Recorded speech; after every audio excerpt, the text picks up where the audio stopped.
From 2002 to 2003, Professor Benjamin Baxter worked in Beihai, China, a research city for the International Mission Board.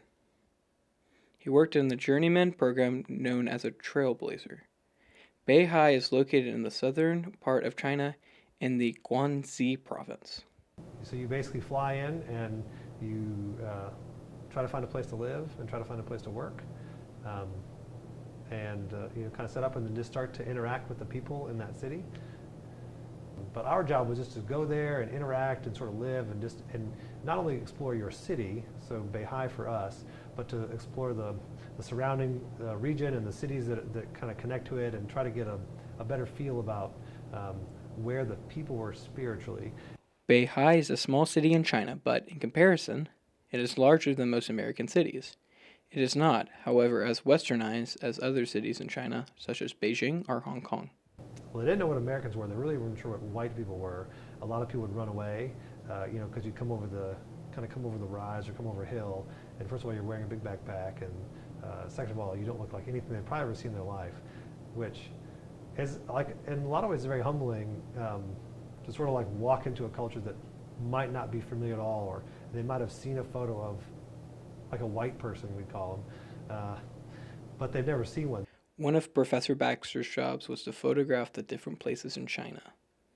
He spent about 2 weeks in the backcountry of China, a place seemingly lost in time.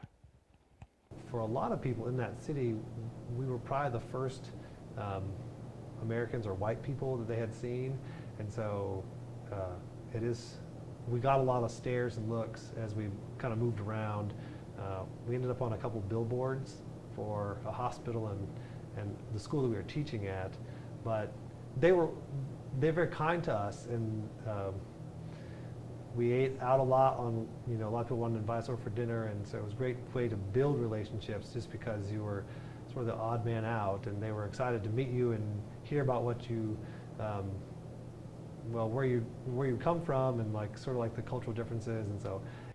One of those instances to build relationships was when he had the opportunity to have dinner with a local family.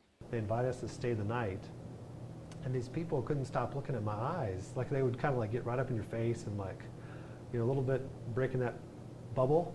They'd kind of look right in there, and finally they asked the question, your eyes are blue, so is everything you see, does it all look blue?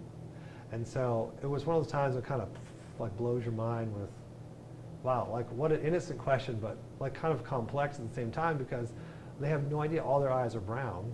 And so to see somebody with really light colored eyes or blue eyes, I mean, the first thought would be that's your lens into the world, so is it all blue?